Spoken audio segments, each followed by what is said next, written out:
houses, we walk down and flush them out.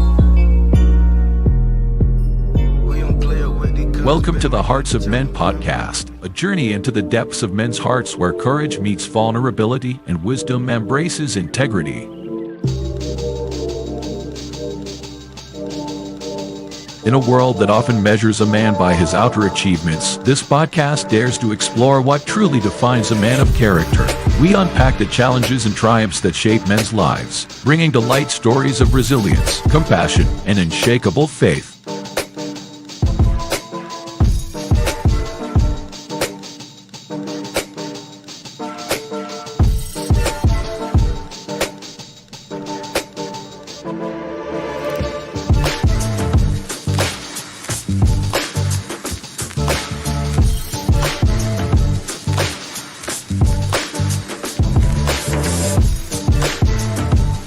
We believe that the heart of a man is a treasure trove of untold stories, powerful lessons, and profound wisdom. Through authentic dialogues and insightful discussions, we aim to unlock these treasures, one story at a time.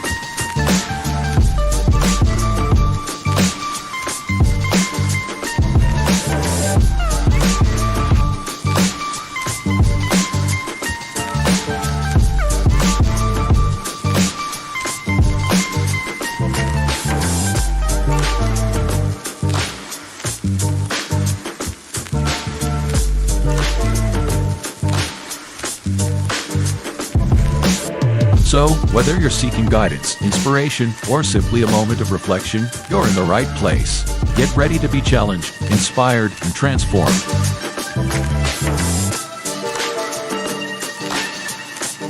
And now, to guide you through this journey of discovery, please welcome your host, a visionary leader and a true catalyst for change, Dwayne Dwyer, but we affectionately know him as the Mindset Coach. Good evening, good evening. Yes, that is the Mindset Coach, Dwayne Dwyer. But as you see, it's on me this week. Poor man's Dr. Phil, Mr. Shift Happens.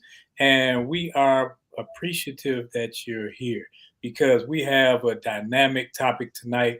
One that, normally I like to act a fool. I like to cut a fool. I like to joke and everything. But this one is serious in nature. Now, we may get a couple laughs here and there, but this one is serious in nature because it deals with the family. It deals with the male portion of the family, and not just the family. It deals with the silent divorce warning signs and those signs that you're ignoring. So as we talk about this topic and bring out everything, you got to admit that everyone on here knows somebody or has been involved where they've experienced divorce or just know somebody who had a divorce. And it was a time where, it was no holds barred, all jokes aside. Sometimes they fight over children. Sometimes they fight over money and properties and things of that nature. But at the end of the day, when you look at it, like nobody really checks on the man and what started it. So when you go and afterwards, it's one of those things where you go back and think, man, what did I do? Or what did that person do? Or how could I rectify this situation? I ask those things now, but during this topic of conversation, we're going to try to break everything down because we have two dynamic speakers on here tonight that have the utmost experience in relationships, as well as we've all been previously divorced. So we have a little experience and know-how. Now, remember, no one divorce is the same as another divorce. Everyone takes it differently. Everyone's experiences are theirs and their own. So when they're speaking from their experiences, what they say is true to them. It may not be like that in yours, but to them, it was a hard time and it was this and it was that. But those experiences are theirs, and we are subject matter experts of our own opinions. So let's open this thing up.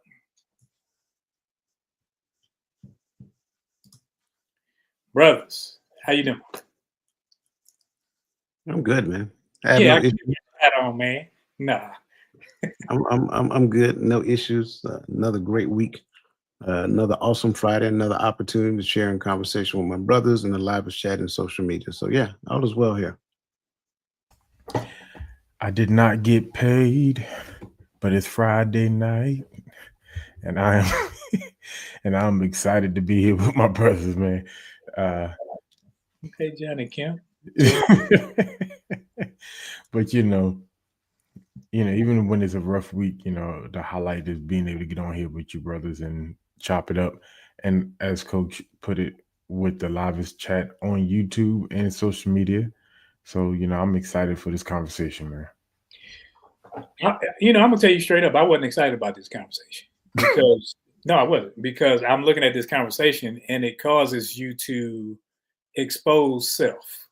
And some things, sometimes when you exposing self, I like to be the happy person, that person that's always smiling. But some of this may bring out some things that I've identified even within me that where I was lacking. So it's not necessarily a ha ha he conversation, but it's one of those conversations that needs to be had. And like you said, Gaddy, the livest chat, because we always have the utmost conversations even in the chat, where they're making sure that they keep it rolling over there. Sometimes I'm like caught up over there because they're asking questions and they're being insightful and they're making sure that as we're speaking, the conversation doesn't distract what's going on over here, but it continues what's going on over here.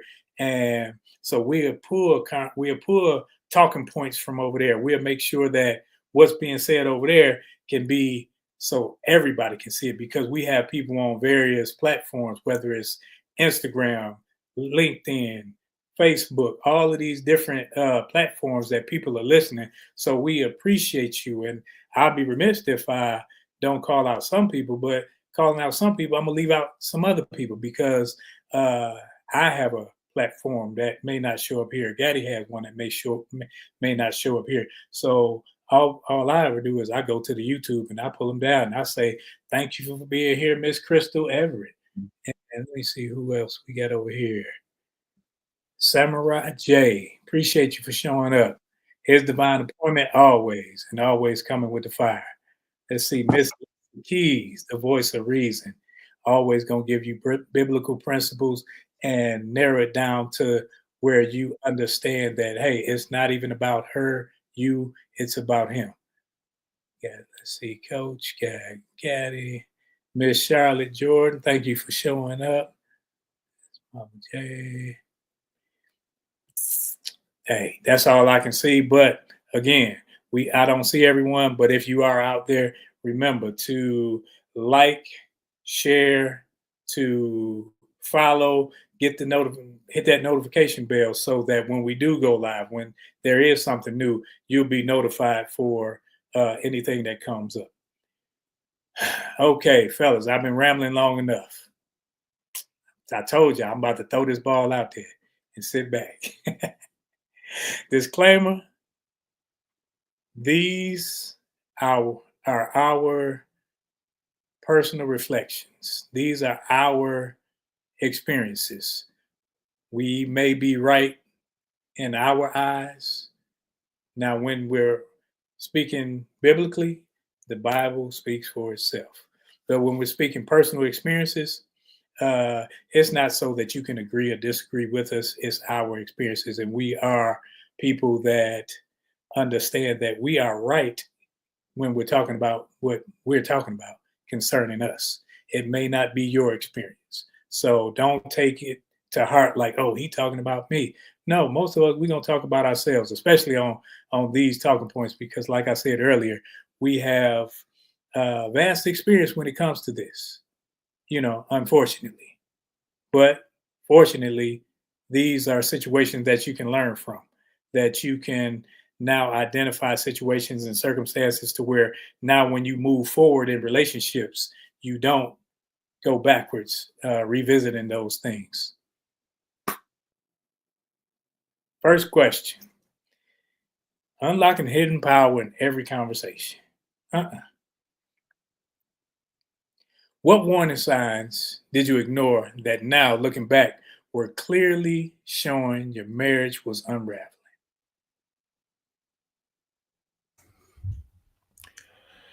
Um, I'll jump. Uh, I would say one would be noticing a and I said I'm gonna try to speak from me, not from the other person too much. But one of the signs that I did notice from the other party was the intentional separation, like the purposely not supporting what I was doing, purposely not showing up, purposely not showing interest in conversation.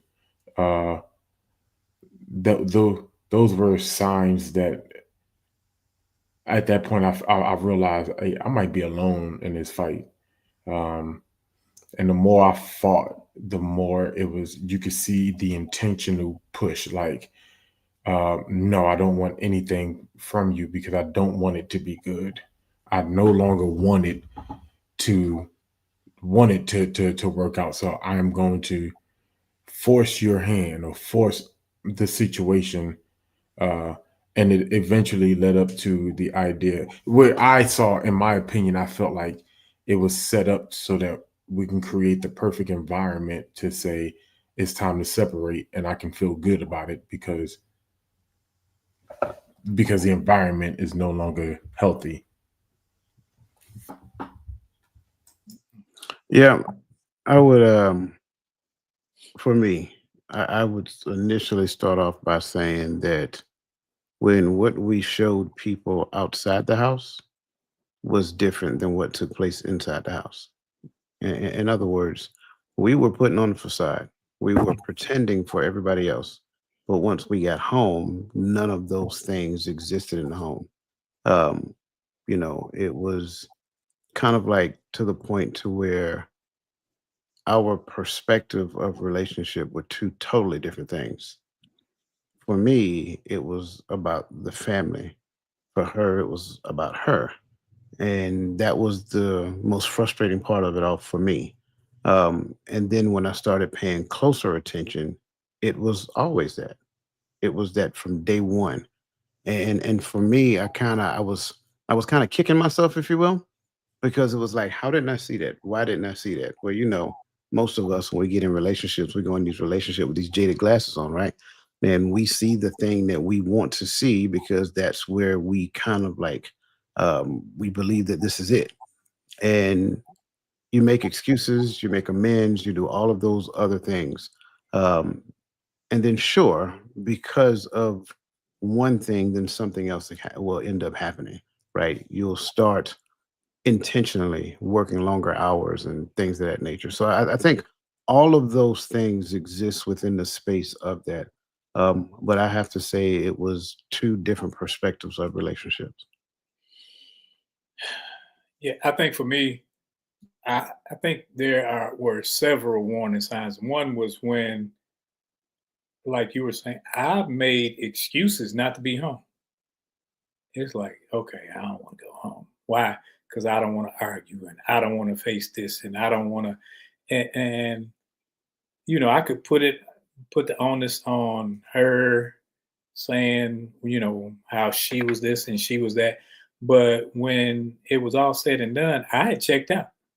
I was checked out mentally. I was gone because it was like, okay, I ain't had no more fight in me. Where it was, so it's like mentally, I'm gone. And then I got orders for Korea. I'm like, okay, cool.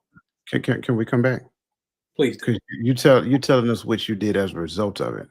But Mhm. the question, if I recall correctly, the question was the warning signs that you ignored.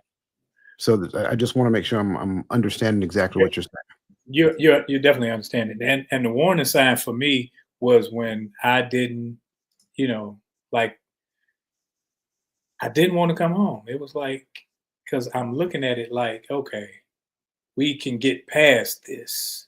I just need a break. I just need some space. And a little space sitting in the driveway became, hey, I'm just hanging, I'm over.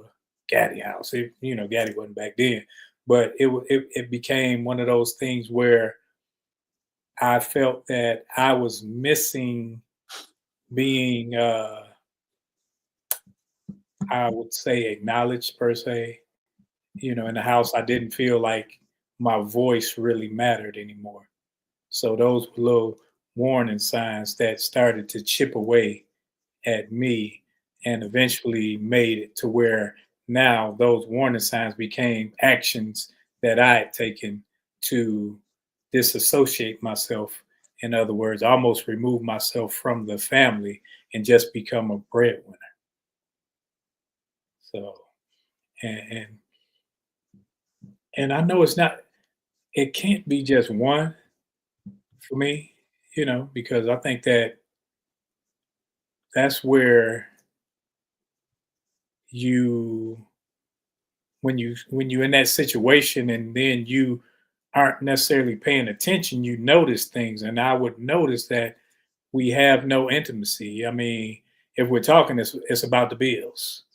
If we're talking, it's about uh what happened on TV. But there was no intimate conversations. Like there was no concern about what's going on with my life. Hey, how what's the path that we're taking?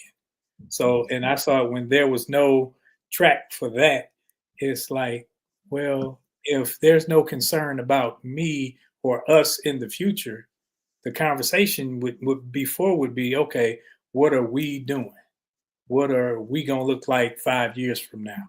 But now it transitions, and those little things, it's like now I start to hear things differently. When I used to hear we, now I hear I hear you. And so those things were for me eye opening at the end of it as I look back.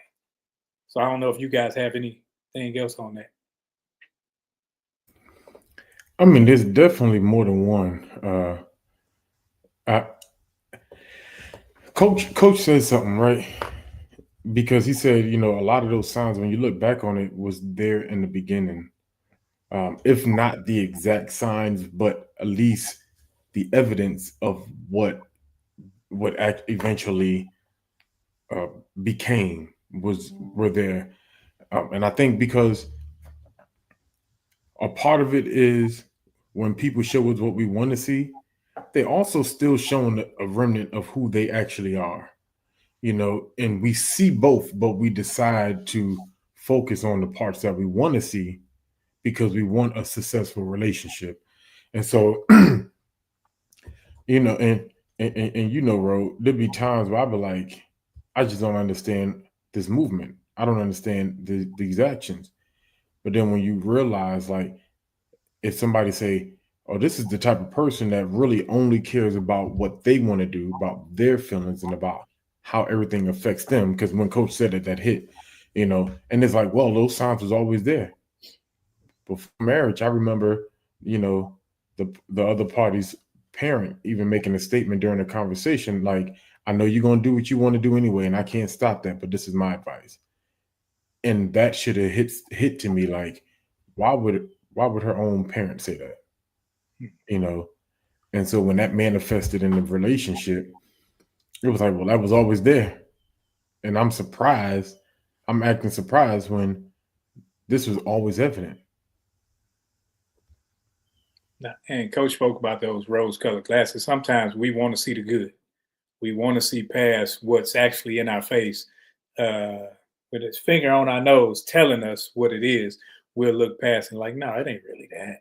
Because we want to see the best in people and we want to make it work. But did you guys act on anything as you were going through any of these signs? Well, let's back up for a second, because I do understand what you mean when you say we want to see the good in people. But I also think that I talk about this a lot. People, there are three different sides of a person, right? The person that you see in the beginning is the person that they are wanting to show you because they believe that's what the environment is requiring. And when I have a very interesting perspective of who I am, then I am trying to meet that in the midst of this whole interaction that we're having, this interpersonal relationship that we're developing. And so maybe I would do this, and maybe I would do this, and maybe I would buy this, and so forth and so on, because in my mind, that's the thing that I've heard my entire life, that who we're supposed to be. But then at a later point in time, where that gets to the point where that's not enough, where that gets to the point where, okay, I want more, or something of that nature. So I don't think it's that. Well, let me back up. I agree that sure we want to see the good in that person, but I also think in conjunction with wanting to see the good in the person, we're still fighting because we're still trying to understand who we are as men, right? Trying to put off that original ideology that was ingrained in us about what a man is supposed to do, and then adopt a new ideology of what manhood is all about, according to what the scriptures are saying. And that can become problematic. That can create issues for others. Um, but at the end of the day, it still should be something that we can work towards. So when you ask the question, did I do anything about it? Did I act or whatever? Sure. I tried to have conversations about it. I tried to sit down and say, hey, this is what I see. This is what we should be doing. And then it becomes an issue, or it became an issue to where, well, I don't want to do that. Like, why are we changing? Like, this is what we were doing all before. I didn't see a problem with this. So now it just becomes a snowball effect, because you're not necessarily tied to that false interpretation of relationship. You're more so trying to do this.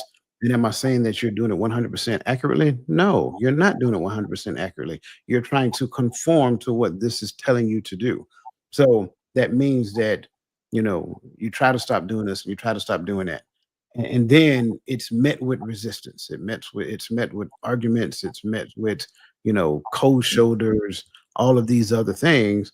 So then, because you're young, you would be like, you just throw up your hand, be like, bump it. You know what I'm saying? Why should I do this if this is the result of it? And so then you just be like, okay, man, it's whatever at this point. So sure, there is going to be a response. I'm sorry, Gary, go ahead. No. You good? I thought you were done. My bad. Nah. So I agree. So I'm a make an attempt to put the onus back on me, and I say an attempt because when we talk about these things, I understand sometimes it the initial frustration with the situation can fester, and we can start jumping back on that person. But is part of the problem, and I'm asking myself this question, though I would love to hear your opinion. Is half the problem because I already had an image of what I wanted that person to become, is why I saw the good versus seeing who the person was. Because I saw the good because I saw opportunities of that person becoming what I thought they were supposed to become, to be my spouse. The image I had set up in my mind that this person would be. And when they didn't meet that criteria, it was like, well, the signs were there because they were never the person that I wanted them to be. And I didn't take them for who they were. I took them for who I thought we can become.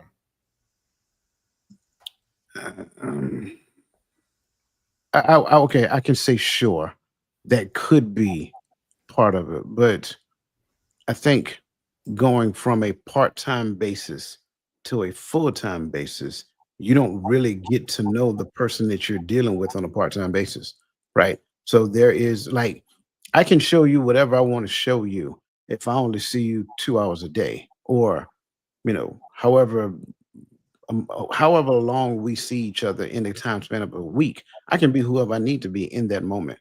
But um, the problem is that I haven't reached that level to where I am honest with you up front and let you know who I am. You may not necessarily be honest with me up front. And so you got two people who are presenting an image of themselves to the other person. And then later on, once they make that solid commitment, now you can't keep that up for but so long, because now we're spending more time together. We're in the house together. We're living together. Sure, we get a break, and we call that work. And so you get to go to over there, and you get to put on the facade over there as well.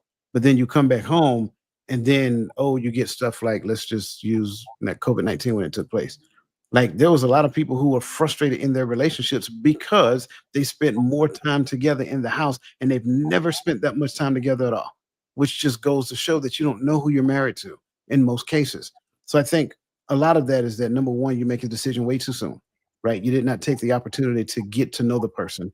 You still have yet to be completely honest with yourself, let alone be honest with somebody else. Because if you're not honest with yourself, you won't be honest with somebody else. So all of those things come into bear. I can't say it's just that because I had the image of this person in my head. I don't think it's wrong for me to be able to look at a person and identify potential, to look at a person and see, you know, what is their future look like. I don't think that's the wrong thing. I think it's only wrong when I put a time limit on it.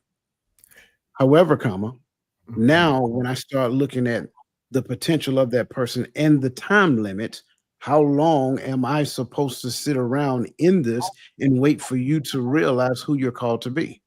Just my thoughts. And I think we're flipping the same coin. And the reason why I say that is because I 100% agree right there. But the potential that I see is the potential that I see in you, not the potential that you've shown me in you. And so that's why I think have to struggle is sometime. And like you said, could be, because it can always be either way. Because I could be wrong by saying that all of us can be guilty or may have been guilty of wanting our spouses to be something that they never showed us that they were. We're not taking people for who they are and who they show us they are, but yet for where. And I think everyone has an expectation of where they want their marriage to be. But when I met Roland, me and Roland became cool, but I never had the expectation that one day he was going to see holidays the same way I did, because he called me back crazy in the church. You know what I mean? Like, but I took him for who he showed me he was. That's my brother. We cool, but this is where we connect at. And then eventually we started seeing certain things the same way. That came with time. But that still surprised me when it happened, because I just had to learn to accept Roland for who Roland was. And I know that this is a friendship, but I don't think we do the same thing when it comes to marriages. We don't look at people and say, this is who they are. I see who they are, and the potential who they can become is based upon who they are. I see who they are, but I also think that they can become this. I like where both of you went, but I think that I even venture to say that, because I got married young. I was 21 years old. I didn't know who I was. So what I'm presenting to the person, like Coach said, it's a facade. I'm being who I think she wants me to be, and who I've seen people act like, who I've seen marriages be like. I'm trying to be everybody else, but really don't know myself. So when pressure comes and I got to react, now I don't know how to react. So I'm reacting off what I think I should do. So when it came to relational things, it's like, okay, how do I do this? Okay, now I got to control her. And if something happens where I don't agree, I get loud, I get boisterous. I'm the man and I'm this. So my portion in it was just as, negative as, the other person's, because neither one of us necessarily knew what we were getting into, but we tried to, okay, it's one of those fake it till you make it. It's one of those, okay, talk to your mama, you talk to whomever. And so we never get to the point to where we, as Coach was alluding to, where we're honest with ourselves or with the other person. Because if I'm honest now, I'm going to hurt your feelings, or you going to hold that against me. So now we're both in that stance where I can't do that. I can't be open, and I can't be naked in the garden with this person, because then they'll see all my flaws. And I'm more afraid of them seeing me for who I am, because I don't even want to expose who I am, because it puts me at a disadvantage. So I love that, shoot, you guys open that conversation up, because going into our second question, was there a moment you emotionally checked out of your marriage? And if so, what caused it, and why didn't you address it during that time? Yes. In my Craig from Friday voice. Yes, absolutely. What caused it? The fact that I addressed it and nothing was done about it multiple times, not just 2 or 3 times. I'm talking about double digit times. So I have this thing, and I'm sorry. A lot of people won't agree, and I'm not saying it because I'm looking for you to agree. I'm just saying it because that's how I see it. My patience, although I do have patience for adults, most of my patience are reserved for kids. Kids are the people that I will spend the time to talk to multiple times about a thing, but then that has an exhaust period as well. But when I have a conversation with an adult, you get about 2, 3 times when it comes to me. Listen, this is now, right? Back then, it was way more than that because at the end of the day, I still had hope in what I believed our future could be. But I think to this question, like, why didn't you address it? I think initially there's an assumption that we didn't address it. And I don't know too many people who don't address a thing that they see is wrong. So when you look at it, and I know there's all these sayings out there, and there's a saying for this, when a woman's fed up and blah, blah, blah, blah, blah. Baby, let me tell you something. When a man has emotionally checked out, you are wasting your time trying to get him to check back in. I mean, Coach, you took the words right out of my mouth. Yes, absolutely. Uh, there was moments where I emotionally checked out, but I tried to fake my way back into checking in.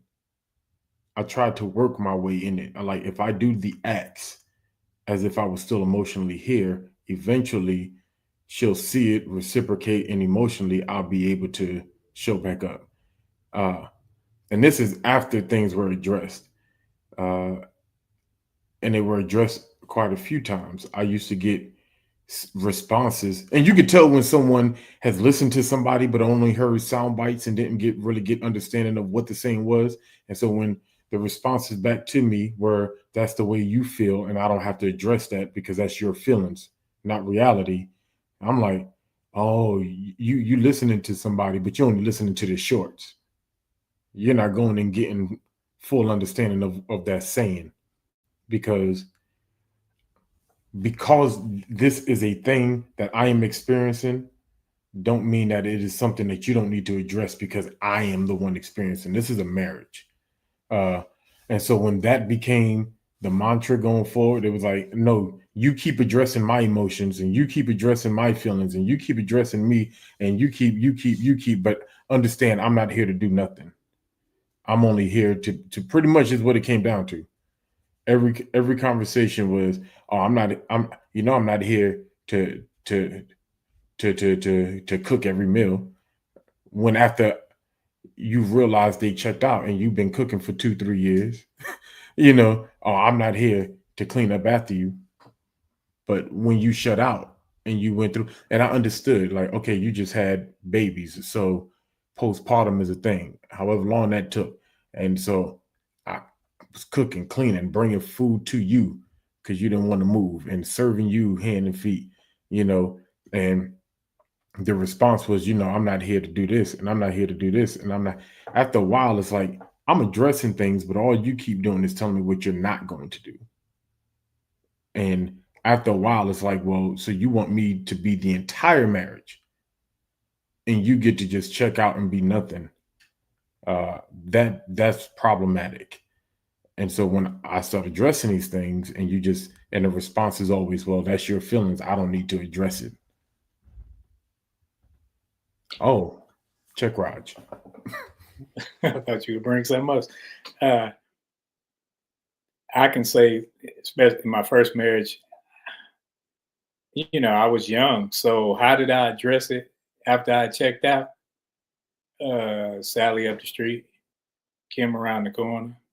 And I was like, okay, whatever. We ain't getting along, but I get along with somebody else. So I found solace in other people. I found solace in doing other things. Anything that kept me away from this person, that's where I found comfort. So my way of dealing with it was to not deal with it because dealing with it is to come forward and just be straight up honest. That's that nakedness that I'm talking about. And like I say, I was young and I thought, when you're young and you're in the army, you know everything, so and that's where I was in my walk. And then, I'm trying to, I think Coach was talking about earlier, I'm doing that faking in front and in front of people.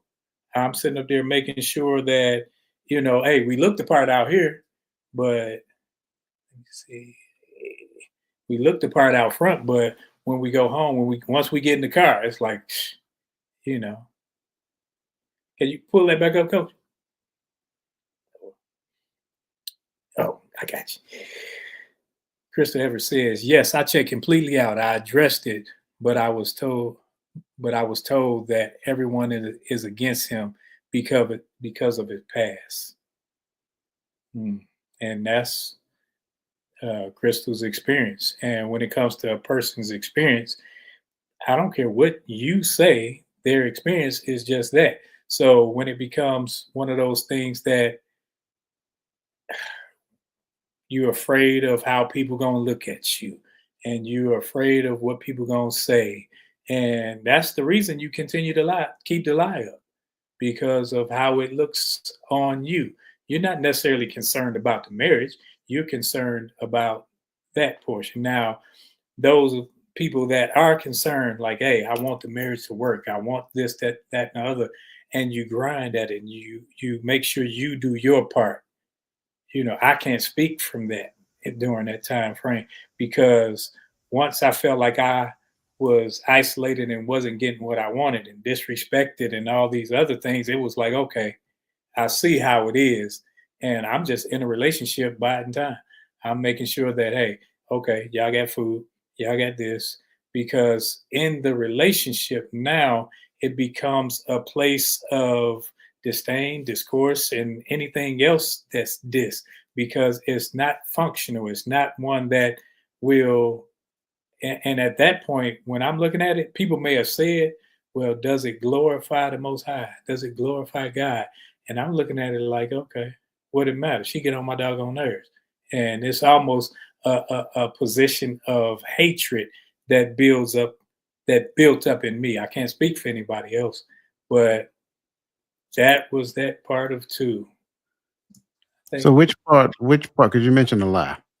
Mhm. Which part was the lie? Was it the facade, or was it the fact of your withdrawal and going and finding solace someplace else? I think the part of the lie was that, one, that I knew what I was doing. So I'm trying to hold somebody to a standard, but I don't know the doggone standard. So I'm gonna fake through it, and I don't know how to communicate. I don't know how to do. So I'm lying to her. I'm lying to myself. I'm putting up that image. Also, now I start to, because I'm doing that, because I don't know what's going on and I don't know how to admit it. So I don't know how to be it. So I'm lying to both of us. I'm lying to circle of friends and whomever else. And I go, and now I got to lie. I really didn't even care. I was that disrespectful. I didn't care. I'm wherever. So when it came to me being over here, over there, I may lie about it, may not, but it really didn't matter to me. But I lied to both of us as if I could actually be a part of fixing the problem, knowing how to fix the problem. So I asked this question because I'm not saying anything that you said was false, but is there not a lie that took place before that? Like, I mean, the facade itself is a lie. So, and I'm asking this because I know, especially in this society, I know that the onus has to be on what he did. I'll be completely transparent. I remember years ago, somebody asked me, you married? I said, no, I'm divorced. Oh, what'd you do? What do you mean what I did? You know what I'm saying? And again, I'm not that person that said I didn't do anything. I own up to what I did, but I'm going to own up to the entirety of it, not just my part of it. I'm going to talk about the entirety of it. And I think we don't do a lot of that.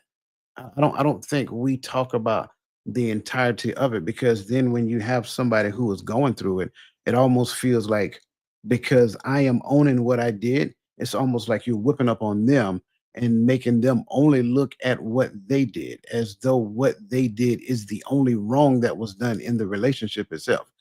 Anything that does not meet the ramifications of a relationship is a lie. So if we're existing in this thing, and this thing that we say we're going to, take these vows, and we repeated these vows, as we like to say, between God and man, and all of this great stuff. And then at a later point in time, we go back and then we start doing something totally different than what we acknowledge to one another in public. Well, that is a lie now. We are now lying to one another. And that's the thing that that I think it's okay to talk about the entirety of it, not just the part that I did, but the entirety of it. Because I don't care who you are. If I had a wife right now and I came home every day and I like literally spoke negatively to her every day, eventually that's going to take its toll on her. It's going to mess with her psyche. She's going to start thinking she's crazy. And we'll talk about that when we start talking about things such as narcissism, which I'm so sick of that word, it's not even funny, right? We'll talk about that real quick, but then we will not address like some of the things that take place in the relationship that is supposed to happen. And even if you were going in the wrong direction, say, hey, can we do this? Because I now realize that this, that, and the third. And then you're showing documentation that supports. So I didn't just make it up. This is something I'm trying to show you. But then we don't talk about that. We just say, oh, well, I did this and I did that and I did this. That's not an accurate perception of reality.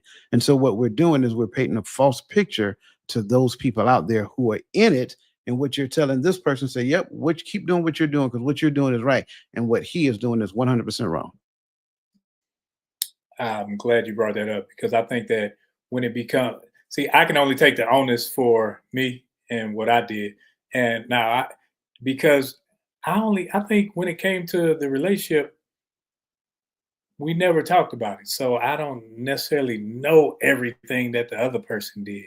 So, or I just know the things that got under my skin, the things that I disliked, the things that where I saw it was leading me to do whatever, versus the whole entirety of who they were and what they were within.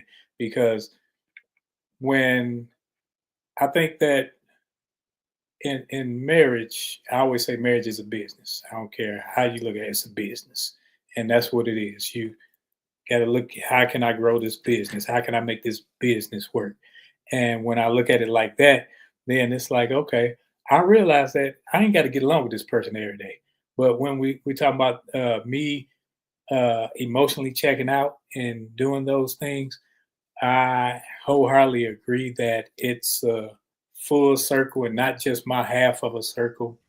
But when I am identifying where I checked out, that's where I was going. Identifying where I checked out. I'm gonna pull a coach real quick. Let's back up a second, because you said it's a business, and I don't have to like the person to make the business work. I'm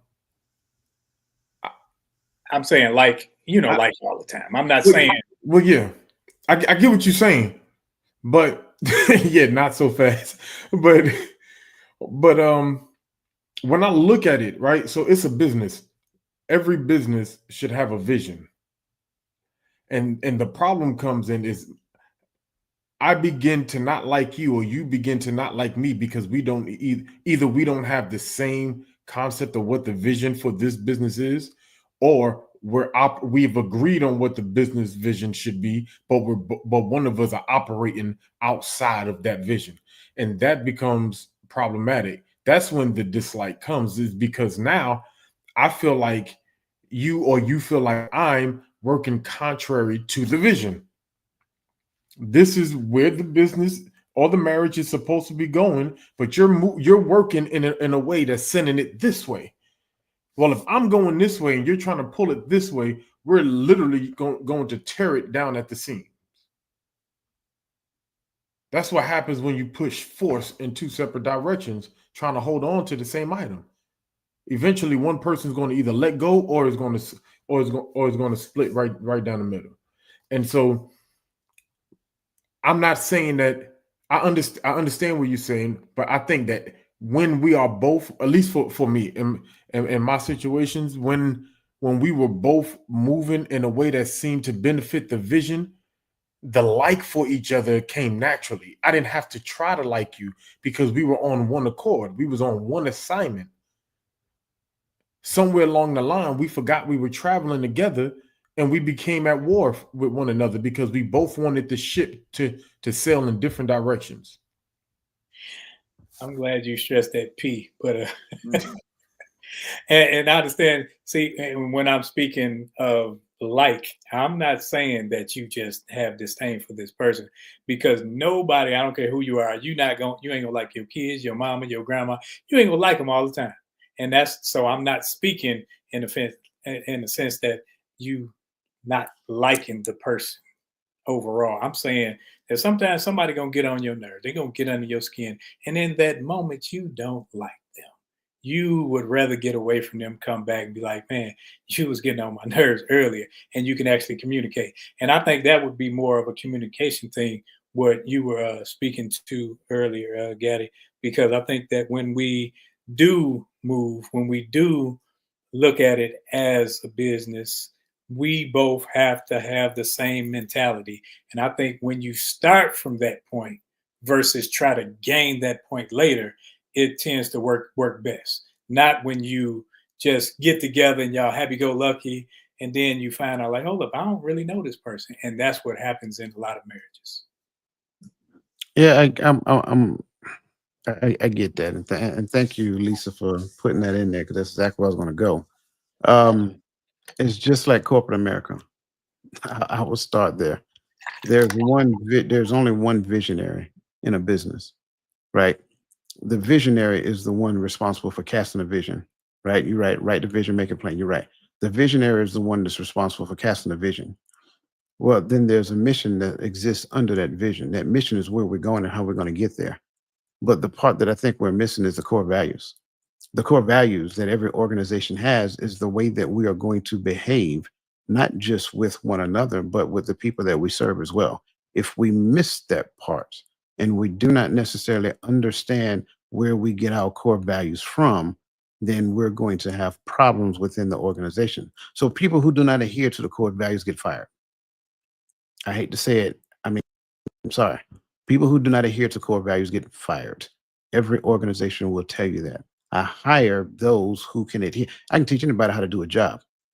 I can teach anybody how to do their job description. That's not the issue. I want you to have certain qualifications, sure. But if you can't adhere to these core values, your tenure here won't be long. I don't see that as any different. So I'm with you. I ain't gonna like you all the time. But eventually, hopefully you'll grow to the point and recognizing that, either the reason why I'm not liking you right now is because you're missing these core values. And because you're missing these core values, that's not governing your behavior. Well, it's only going to be how many. I'm not going to come to you over and over and over and over and over again and say, hey, I need you to adhere to these core values. No, these core values are etched in stone. They do not change. And every organization got it. In the Army, we call them the Army values. And you had to recite it so many times that it got ingrained into your subconscious. The exact same thing comes into play when it comes down to our core values, when it comes down to the scriptures. We should have recited them so many times when we were younger to where it became second nature, but we didn't for the most part. Most of us didn't. So now you want to get in a relationship, but you're struggling because you're missing the core value part. Oh yeah, by the way, you want to be the one to cast vision. Well, two visions in a household is called division. Division is a military unit that goes to war.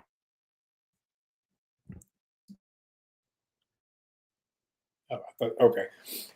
Yeah, I like all that. I do. Let's run on to this third question.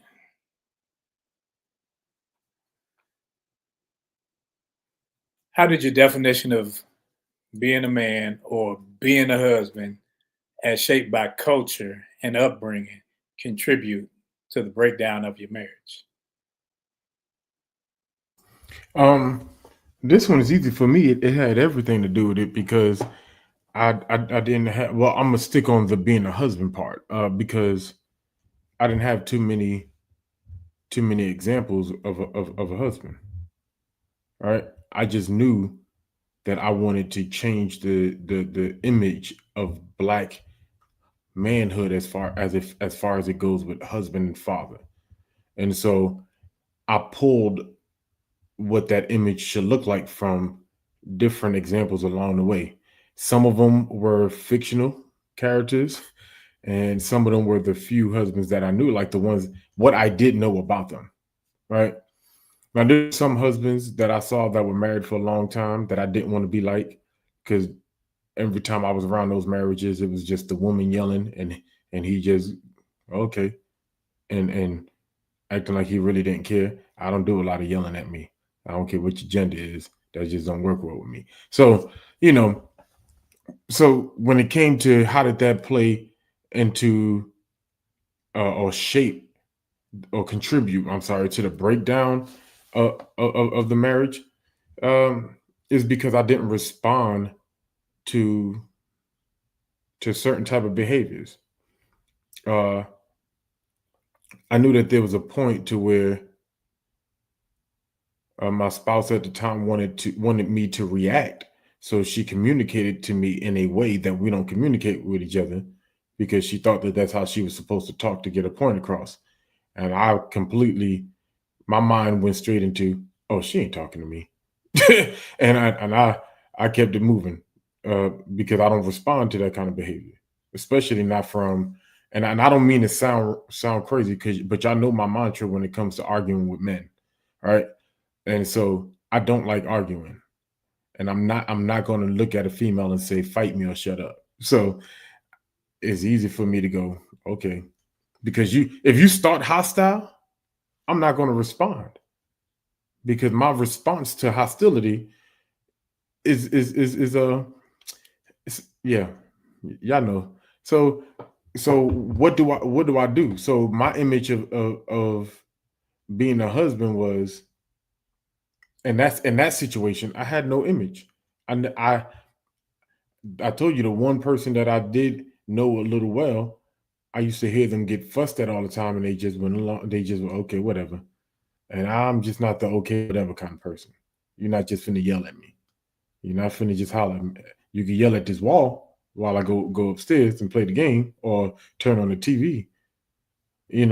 But that level at that time in my life, to be able to handle the conflict like that, I had no idea. And I wouldn't even stay around to listen to it. Getting a little bit older, I'll stay around, listen to it, and then after the hollering, I might go, can you let me know now what your point is you want to get across? Because I didn't hear nothing you said with all that hollering. So now, can you make it plain to me? After she got it out, but I'm being honest, right? And I know some people say that might not sound like the right way to handle it, but I'm not listening to you. I'm letting you get it out. But while you yelling, I'm not listening. I'm being honest. So now that you got it out, can you explain to me what the point is you want to get across?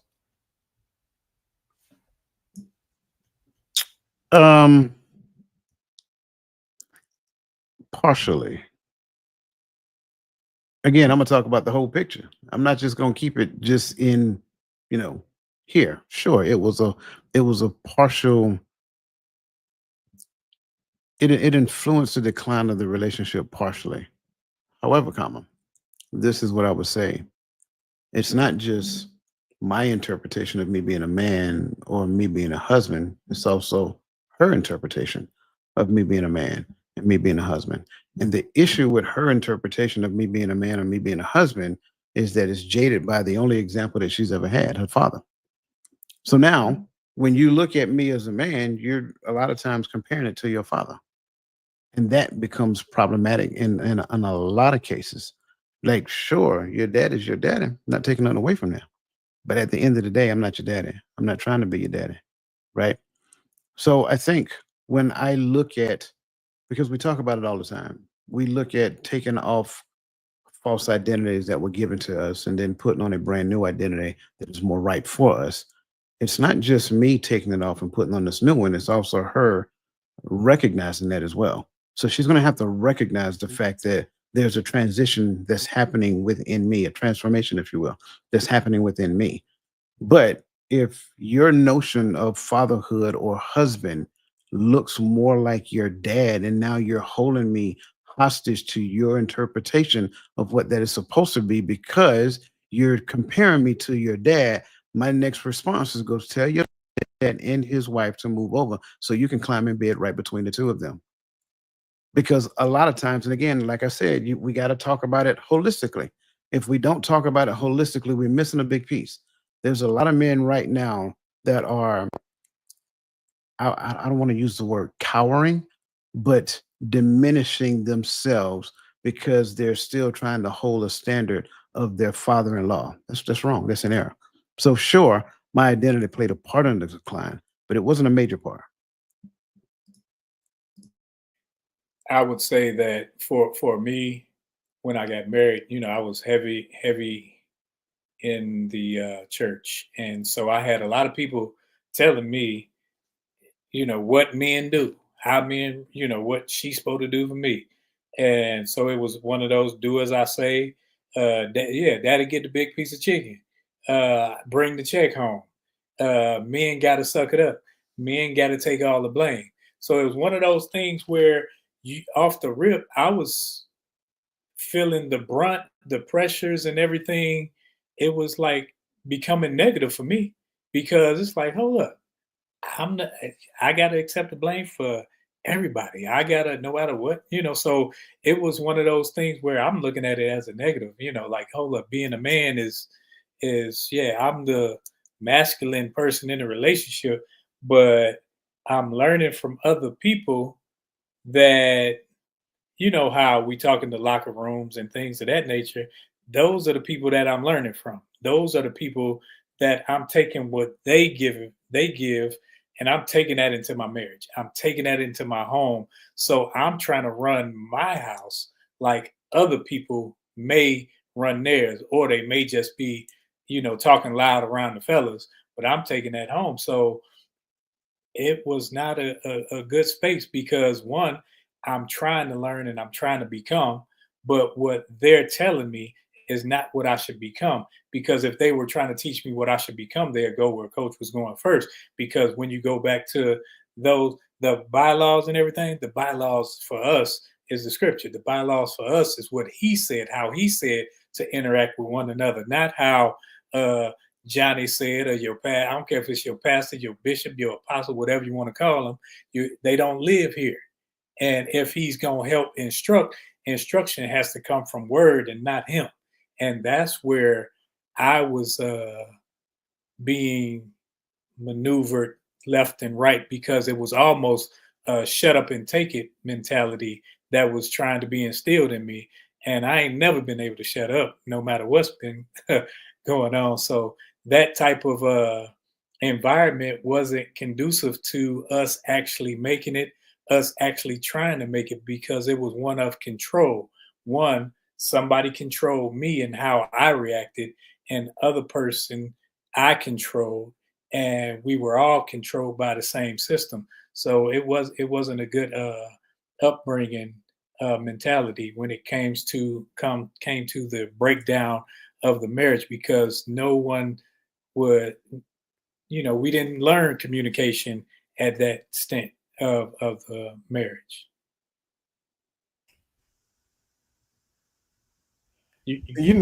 I especially when you brought up the church, I kind of struggled there as well, because you everybody on here knows when the brothers got together at in the church, we got together, we laughed, we joked, whatever we did, and we would say things jokingly. We'd be like, "Man, you run your house. You better run your house." When she come in and talk about something, it's time to go, knowing that we fellowshipping. You're like, who what size shoes you wear? Who the man in your house? We say funny things like that, but the actual teaching was happy wife, happy, like we all know, we talk about it all the time here. That was the actual teaching. And so I always had a struggle with that, because the Bible telling me to lead, but you telling me make sure she happy. And sometimes her being happy means I ain't leading nothing. She leading. Cause we doing what she say. What she say go. Well, you better make sure she happy because of Coach brought up earlier, the woman scorn and all that, and we've heard that all the time. And so we when you start talking, and this is what I mean. Like I didn't have a physical image of her. I saw husbands in church growing up, but I didn't see them as husbands. I didn't see how did you lead your home? How did you be or did you just step in when someone disrespected your wife? Was that the only time you were the husband? Because that's the easy part. I can tell you to watch your mouth. That's easy to me. But what else is there? And so you have to struggle when you try to bring those two together. Because how do I bring together, being the head of my wife, like Christ is the head of the church, and happy wife, happy life? Like, where do we make this meet in the middle? I couldn't. And that's my point. What you literally just described is learned behavior. And a lot of times and for those, for those people who are blessed to be raised in a house with both parents, that's a great starting point, right?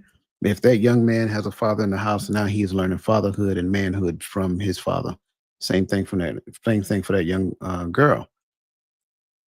But when we transition and become young adults and we get married, you have to come to some degree of understanding that the way that she is acting, the way that he is acting in said relationship is a behavior that they learn. So now, if we don't have honest conversation about that behavior to the point to where we're seeking to change behavior within ourselves for the sake of relationship, because the relationship should be the most important thing. Well, if I was never taught that, then the most important thing to me is how I feel. There's the problem. And I think, Gatti, you had mentioned that you've seen a lot of husbands. I think you may have seen a lot of married people. We've seen a lot of married people, and those married people, later on, when you find out, like, oh, he ain't happy at his house either. And the stuff that he telling me to do, he ain't even doing. He just got more time because she over there cackling over here. So I think first of all, I wish, and my grandma used to say, wish in one hand, do something in the other. But I wish I would have learned early on about being honest with self. Because when you're honest with self, you can be honest with everybody else. And during those phases where I tried to buffalo my way because that's what I thought a man should do, I would have understood that that's not a technique necessarily that anybody would be giving way to, that you just gonna buffalo and just tell them what to do, because I thought, hey, it's what I say. I was like Ralph Cramden, that's before your time, way before your time, where he'd say, to the moon, Alice. He was ready to, knock her out and everything. But I think that when I we watched The Honeymooners. Don't do that.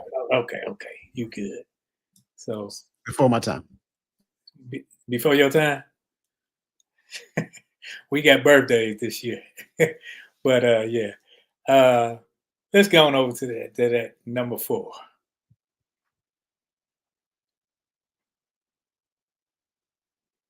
Were the things your wife asked for repeatedly that you didn't respond to until it was too late? That last part, yeah.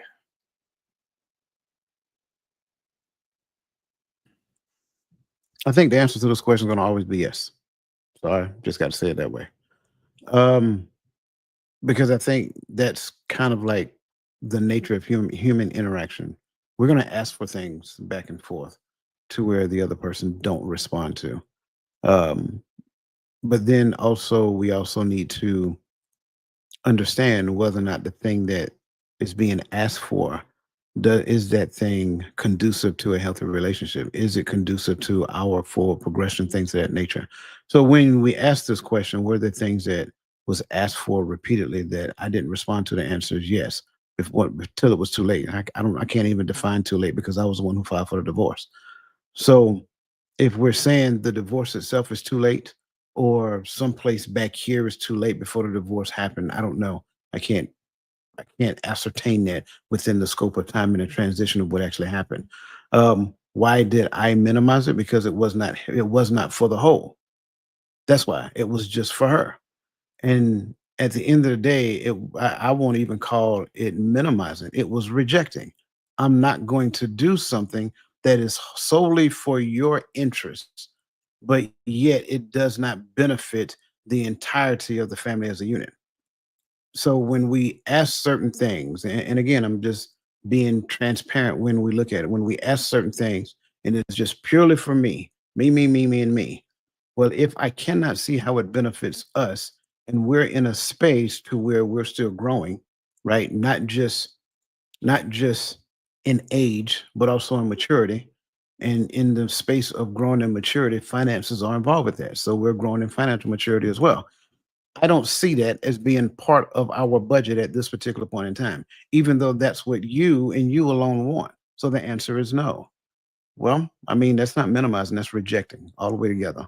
And so why did I do it? Because it didn't benefit the unit. That's why.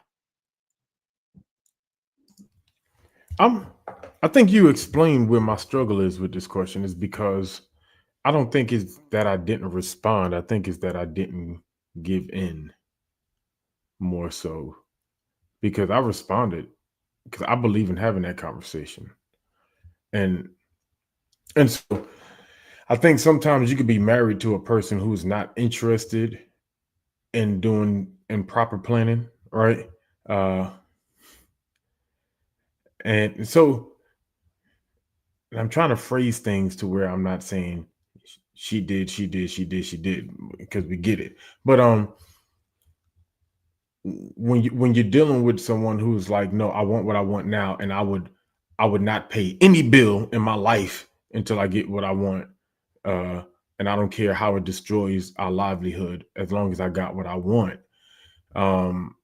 It's hard to respond because I'm not going to respond the way you want me to. I'm not finna not pay my mortgage so that you can get just whatever you want. I'm not finna stop paying the light bill or the water bill, whatever the case may be. Like, there's no reason why I should be 3 months behind on every bill just so you could spend extra money. Well, maybe we need to learn how to save better so that we can get the things we want in time, if that's what we're going to do with our extra money. Right.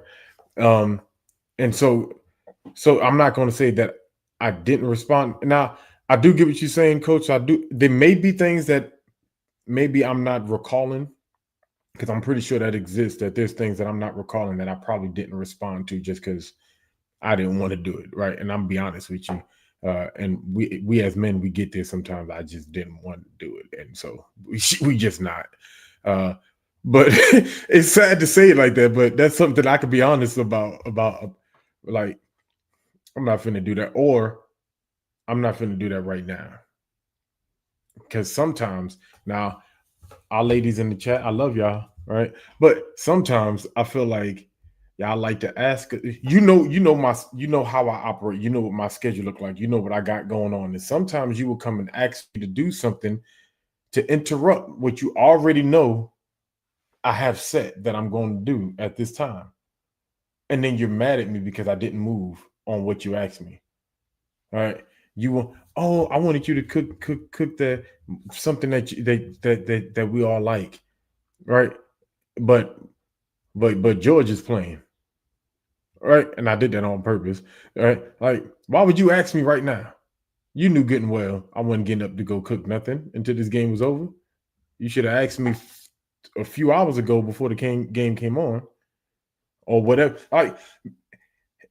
And I think sometimes, and it's just me, I think sometimes women do it to see like you're loyal to them, they're number one, and so I want to see if you're going to break your routine to give me what I want. But if we already had this established that this is the thing, don't ask me to break it, because I'm not going to ask you in return. Now, if you say that this is not conducive to the vision and to the mission, then maybe I need to reevaluate the thing. Okay, that's different than just coming in the middle of it, saying, hey, you know the game comes on at 3:00. Hey, at 3:00, can you take the kids to? No, sure can't. I can't. No. All right. But I digress. Yeah. That's why I was just like, yep, let me just land right there. I agree with everything y'all just said. Happened over here too, but I think that for me, when I looked at this question, I thought about me and Dwayne. You was with me. We were young in the military, and we were fast tracking. We were moving, and so for me, I might get, hey, let's go on vacation. Let's go here. Let's go there. And I'm like, I don't, for one, I won't spend the money. But instead of saying that, instead of just owning that, I would say, no, we ramping up to go wherever. Or if I'm trying to fast track, hey, I gotta do this schooling. That's what I did. No, that's what I did. And so I would make those excuses to where I didn't have to do none of that. I didn't have to spend that money. I'm trying to do other things anyway, and you trying to make me go spend money and spend time with your crazy uncle and them, and I don't really want to go. So I got to go to SLC. I got to go to Beaton. I got to get. Hey, I got to go to Field Sand Course, or my troops. I can't let them down. So I put the military first a lot when I was younger because I was trying to move ahead, and if I'm not there, somebody else might move in front of me or wherever. It was one of those things where I always looked at if I'm not there, it ain't gonna happen until I had a senior leader sit me down and say, dude, if it ain't done by 5 o'clock, it'll be there tomorrow.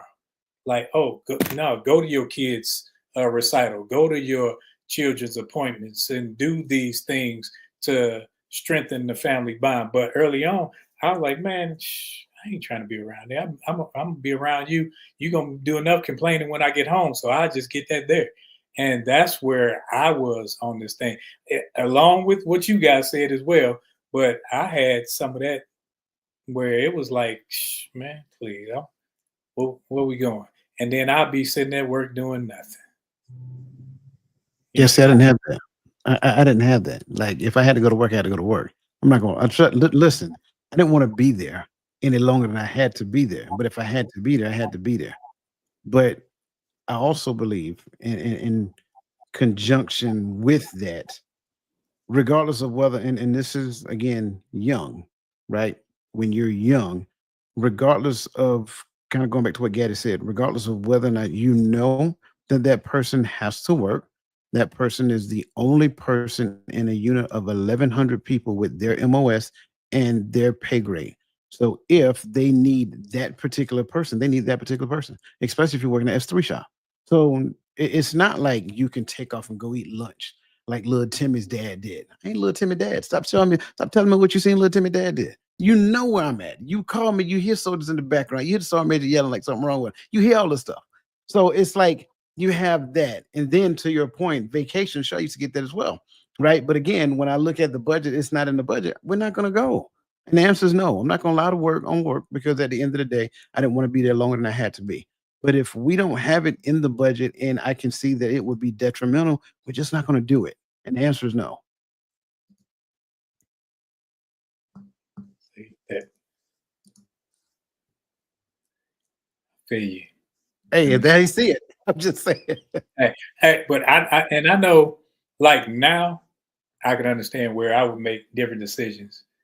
Where, knowing what I know now and growing and maturing, yeah, decisions that I made then, nah, I was young, dumb, and the rest. But I was thinking about, I was selfish a lot of times, and for me, I was selfish because I was thinking about my advancement. I wasn't thinking about, she want to take some classes and all these other things. So it was, so when you think of the overall marriage, I got to own my part. Yeah, she was learning and she was young and dumb as well. And so you got two people who are in that mental scope that's trying to piece together some semblance of a marriage, and they still got their upbringing, they still got their background, they still got their personalities that people are trying to shovel past, I guess. And so it was one of those things that was set for destruction and dysfunction from the get-go. Where we at? Let's roll over to number 5. Did your spiritual walk or lack thereof play a role in the breakdown of your marriage? Well, you know for me, yes. hey, Ro no, like Ro was with me on part of this journey. I don't say with you because it seemed like we was Yeah, conspiring yeah. or something. You know what I mean. You know, nah, man, because there was moments where I was just flabbergasted at certain things, and I would be like, "Am I tripping?" Yeah, I used that word, and that's my $5 word for the month, not the day, the month. Um, but so I don't think it's a surprise to anybody on here like that I no longer, and I don't think anybody on here traditionally attends church, right? There was a shift theologically.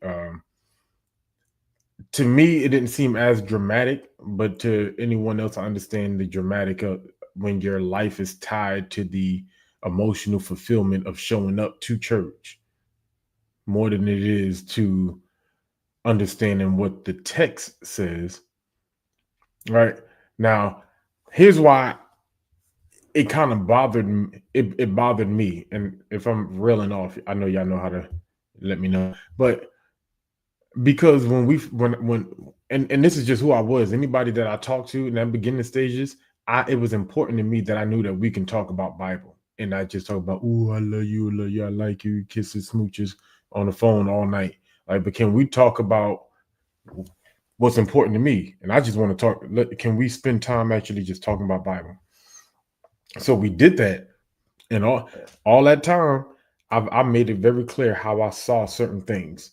Right, the church may not necessarily agree with how I see these things, but these are things that I believe that the Father was showing me, and I made sure. And like, is that a problem to you?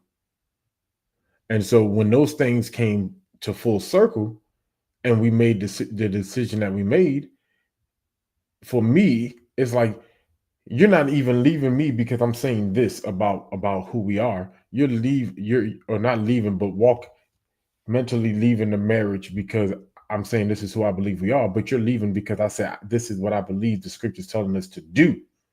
But you always knew that, which is why the duration of our marriage, we never celebrated a Christmas, or we never did certain events at the church. We didn't allow our kids to be in certain things because there was a way that we believed, and we stood on that. But it's cool as long as you can keep certain aspects of what you had. So as long as you can keep this part, and you can keep this part, and you can keep this part, it was okay. But when that thing comes to full circle and the full maturity of an understanding that you're gaining, because I don't care who you are, if you got an understanding, or quote unquote, as people like to say, a revelation in recent years, that thing is going to come to a full maturity, and it's not going to look like what it looks like when you first realize that thing. That's just how it is. Because right now you're just still getting understanding of what that is. But when it comes to full maturity, there's some moves that's going to happen in your walk and in your life as a result. And so for me, when that happened, it was like, yeah, absolutely not. Now I need to actually walk against you. And so, and even that, it was something I addressed. And I'd address, I said, I didn't ask you to say everything I say, and I didn't ask you to believe everything I believe overnight. What I asked you to do was walk with me. Let's read together. Let's study together. Let's take this journey together. Because are we together or not? Or is it only we're together when it's leading where you want it to go? Right? We couldn't even pray together no more because it was like, no, God told me I need to have my independent walk, independent of you. Did he? Because his word says contrary. Or the spirit told me. And in the words of Coach, yeah, a spirit did tell you. I don't know what spirit told you, but it ain't gonna contradict the word. So, but I digress right there.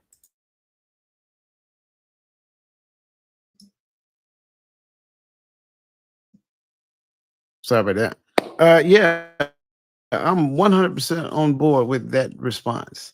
I don't think a person's spiritual walk can be held responsible for the demise of a relationship. I'm just not that bold to tie those two together. Um, I think going back to what I said in the beginning, two different perspectives of it. That's totally different. Your perspective of me going to church, attending the church, um, and again, we ain't even we ain't vibing. We ain't even on good terms, but we want to go to church. You see what I'm saying? Not that church is going to put us back on good terms, by the way, right? Not that going there and putting on more of a facade is going to put us back in good graces with the Most High. No, that's just not going to happen. So when I look at this question, did my spiritual walk or lack thereof, right? Um, I mean, I think everybody has a version of lack thereof, and then everybody has a version of their spiritual walk, regardless of what that looks like. There has to be a coming together, a union of what that looks like. Yet I love the fact that you said just now about God told her, and I'm just using this as an example because I heard something similar to that. God told her that she needs to have a walk independent of me. Well, then you should. That's my response. I'm sorry. Then you should listen to that. Because one thing I ain't gonna ever do, I ain't gonna ever tell you what God told you and what God didn't told you. But I know in my mind, and I'm gonna keep it to myself, you should listen exactly to whatever that spirit is telling you to do.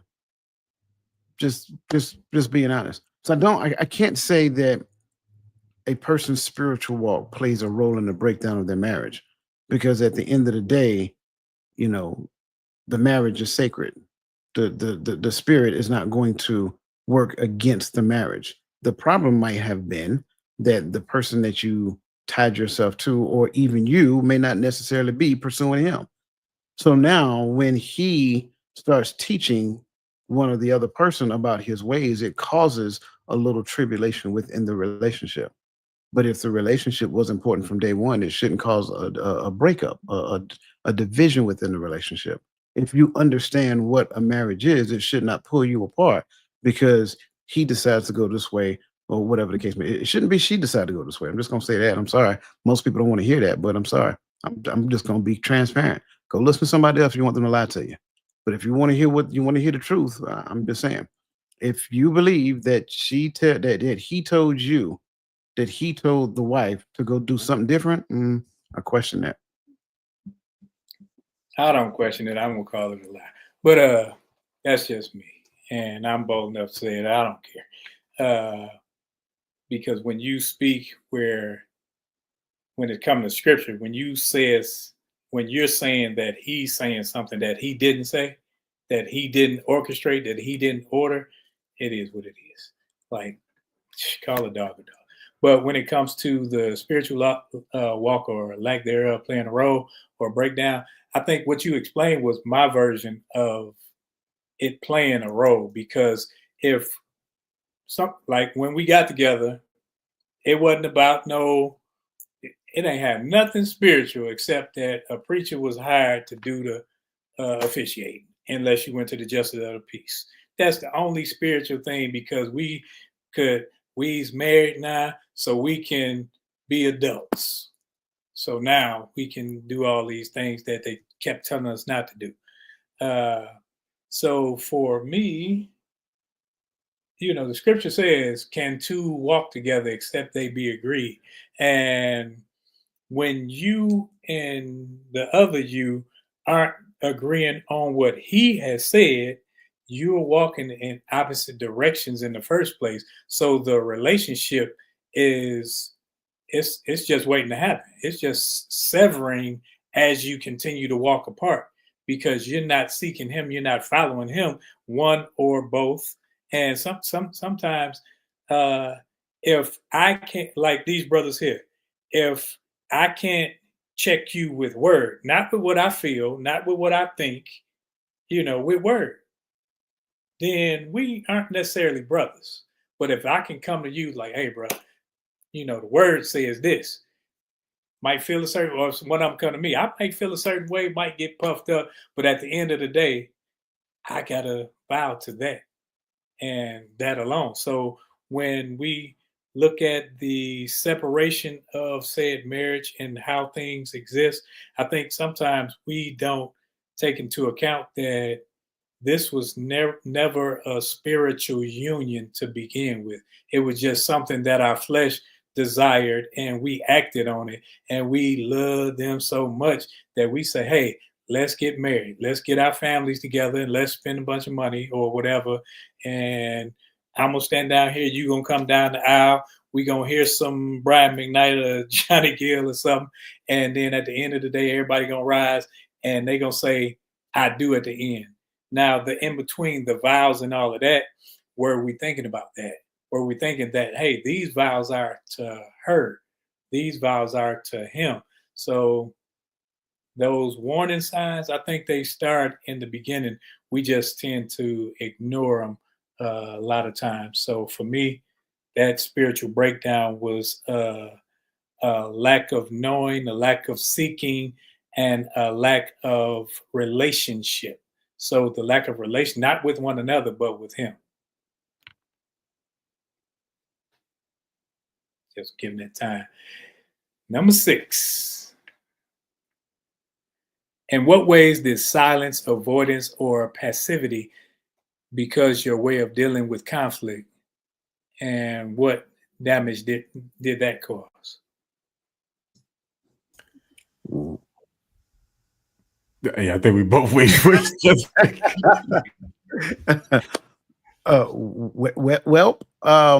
I ain't seen none of this. I did not keep silence. I didn't avoid anything, and I wasn't passive about nothing. That was the problem. The problem wasn't silence, avoidance, or passivity for me. The silence, the issue is that I wasn't being silent. The issue was I wasn't avoiding concerns. I was talking about them head on. I wasn't being passive about anything. If people actually know me, they know that to be a true thing. So it's like that was more of the problem. Now, sure, was there silence? Sure. Was there avoidance or passivity? Sure, it was. But it wasn't by me. Did it do damage? Sure, it did, because I wanted to talk about problems. I wanted us to work out concerns and issues or whatever. And again, I'm going to go back to what I said previously. I'm not saying I did everything right. That's not what I'm saying at all. But what I'm saying as it pertains to this particular question, I did not have any of these. Were there certain things I just did not want to deal with? Sure. I think that's every man, simply because, and I've had this philosophy for years. Generally, men don't, and I use the term complain, but it's not really a complain. Men don't really address a thing unless it really does have to do with respect. And so at the end of the day, there are certain things that we see, we just don't say anything about it because I don't even want to deal with that right now. I don't even want to get in that type of conversation. So does that exist? Yes. Did that exist for me? Absolutely. But was I silent?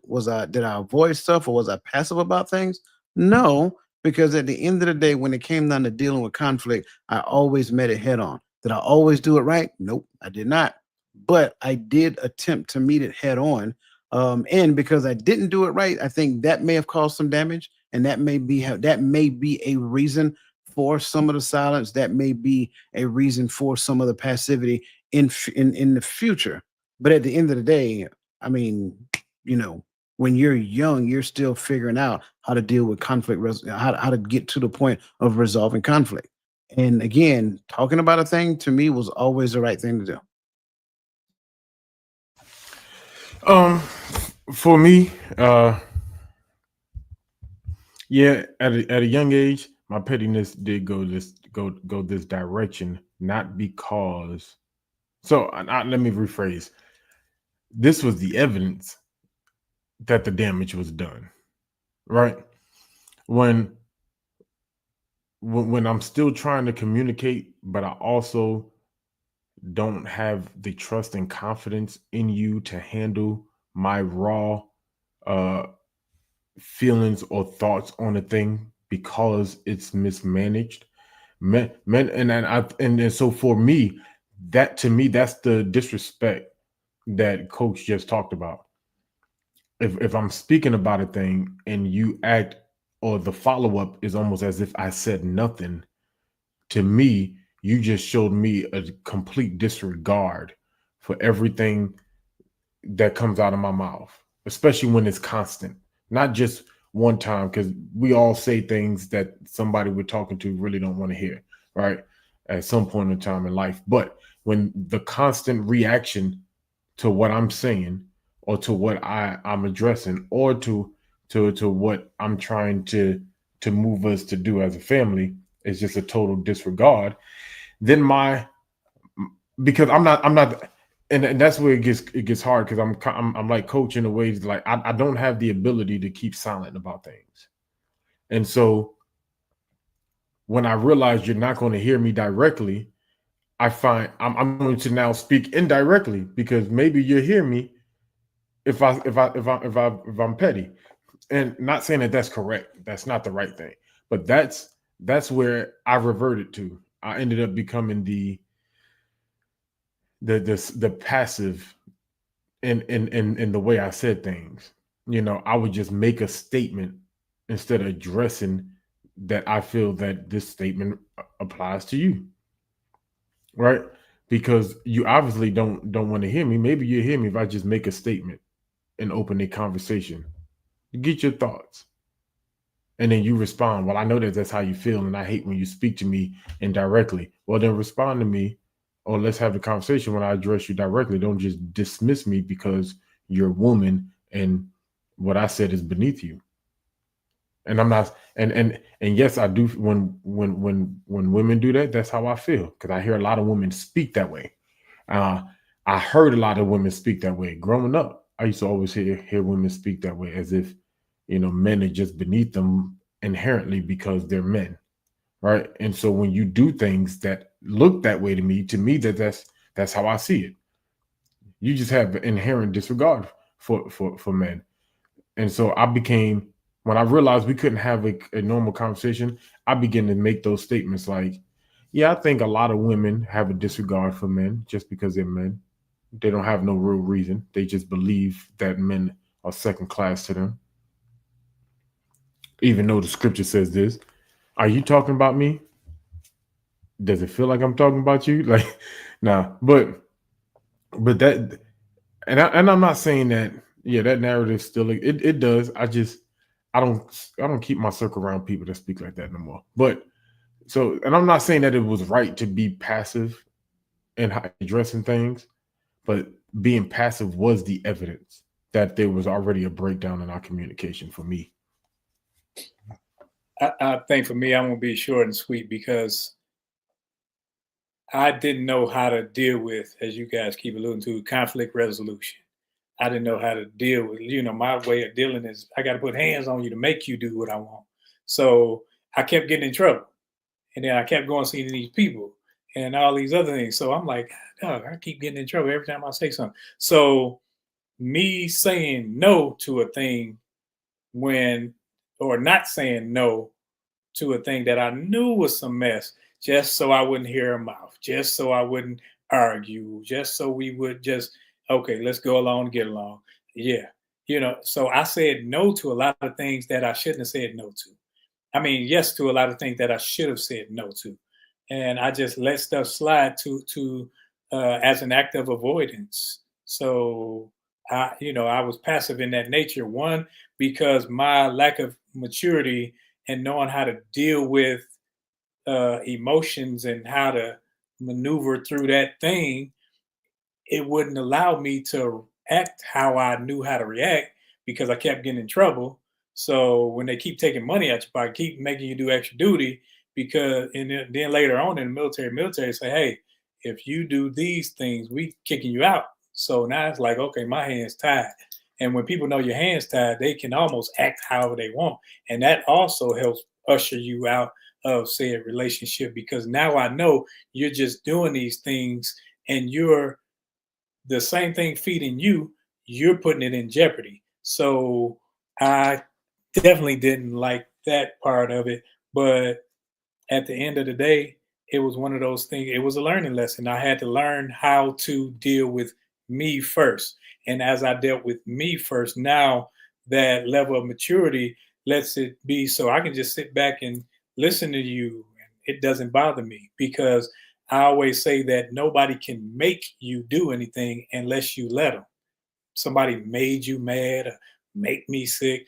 You got to allow that. You got to, and so when you have a level of maturity that where you control how you react, you control how you respond, then and only then are you in a place where others can't just manipulate you by what they do.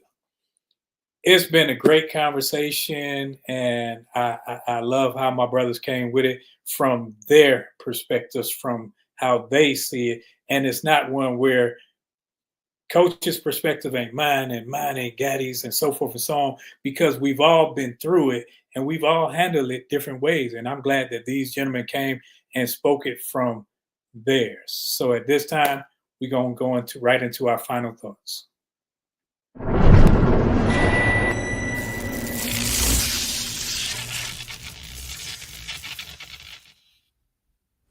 Man, I almost didn't even realize the time had gone past so fast. This was a good conversation with my brothers. And to the chat, thank y'all. Y'all on fire. But the name of this podcast is The Hearts of Men. The episode is the silent divorce warning, signs that you've ignored. And when I listen back in my head to the conversation we had, I don't want anyone who don't know this panel to think that this was a female bashing session.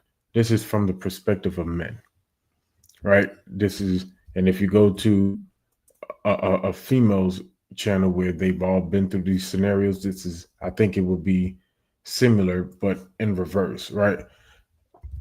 But with that said, I think so many times we get our relationships end because one party is not heard or one party is not respected because they're seen as lesser. There are some men who hold women at a lower regard because they feel women should just bow and submit and not have an opinion. And there are some women who think that men should just pay the bills and shut up and let the woman do what she needs to do. But it's a union. United. It's a united front. It's a common goal, common mission, right, between man, woman, and the Most High. And if we don't have that, and we don't understand that we both exist in these spaces, then we will always lose sight of the relationship. If both parties are not respected, there will be an opportunity to lose sight of the relationship itself. And then we will look back and blame each other and bash each other and throw each other's name in the dirt because we wanted it our way. Well, let's look at what's first off the mandated way, and then look at what the mission is for our union and what the plan and the vision is going forward, so that this way we can be together and not against each other. That's all I have. Absolutely a great conversation. I thoroughly enjoyed it. I hope you guys enjoyed it as well. I believe wholeheartedly it takes two people to join in a union, just like it takes two people to disjoin that union. And I love what Brother Gaddy just said, because I believe that there has to be both versions of the conversation that comes to the table for others to learn from. If one version sounds like, well, I did this and I did that and I did this and I did that, or she did this and she did that and she did this and she did that, there is no learning that happens in the midst of that. So you have to be honest. You have to be transparent. To the point of this particular show, the silent divorce warning signs you're ignoring, I think, number one, if you're involved with somebody and they have different life goals or values, it's going to be a fundamental problem. That's just, I can't say it any more clear than that. It's going to be a fundamental problem because you do not have a common ground. So conflict doesn't get resolved, futures don't get planned, household responsibilities never come to the same understanding that, both parties should have. But then there's these four things that are known as the four horsemen. And those things literally set the conditions to where you can predict if a person is going to get divorced. That is criticism, defensiveness, stonewalling, and contempt. Those four things, if it exists in a relationship, it is the beginning of the end. And last but not least, I mean, my own personal favorite, I think, I don't care what man you talk to, and it's not exclusively to men, but this is the thing that I can tell you for sure that most men will agree on: lack of respect. Respect is I don't know, it's just a foundational thing for a man. It is something that men hold firm to, gravitate. That's our love. That's what love looks like to us. It is respect. So if we don't get that, if we don't understand these things, then you can find yourself in a situation to where like you're foregoing these things and trying to live day by day, and you're trying to keep that airplane in the air with duct tape and just 550 cord, because at the end of the day, it is sinking fast. I love these brothers' perspective. Comes from their mind, and this was truly from the hearts of men. Now, hopefully, the hearts of women will come and speak from their perspective as well, because we all know that it's well rounded. It's not just what we say or what they say; it's what we all say combined. Uh, when it comes to the silent divorce warning signs, I think that a lot of us will look at things like, I love Coach brought up respect. A lot of people will look at the lack of intimacy, or she's being quiet, or, when a woman's fed up, as somebody alluded to earlier. I think we'll look at those things, but those things speak loud to me.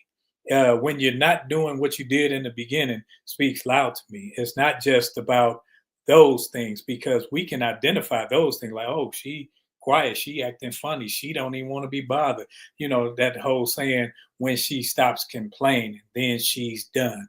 That speaks loud. That's not a silent divorce warning sign. That's just something that comes along the way. But what was the sign before that? So I think that what we should communicate in the beginning of our relationships is where we're headed.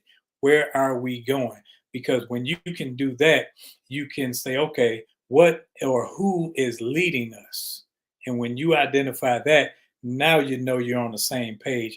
And divorce can be between the union of man and woman, but it can also be between people that you know in your everyday walk, your friends, your family, because you separate yourself. Because those that aren't going where you're trying to go, you may have to divorce yourself from them. And you don't have to look for the intimacy of a man and a woman. You have to look for the intimacy of the time that they spend with the Most High or not. So I thank you. We appreciate you for showing up. And I'm loving it. So, yeah, you can bring us back. All back. That's the end of the show. We went a little over time, but I think it was well worth it, because these gentlemen, they made sure to give you something that you can go back and check on and write that stuff down. Because I was over here writing like these brothers, they giving me nuggets, because I'm appreciative of them exposing their selves for this hour and a half or whatever. So thank you. See you on Sunday. Kept going in the no. Hearts of Women. It's that time already. Tomorrow morning, 10:30 a.m. Eastern Standard Time over here in Texas. Be there at 9:30 so we can see what our dear sisters have for us to chew on, and we'll be there to support. We got that tomorrow. Then on Sunday we will be over.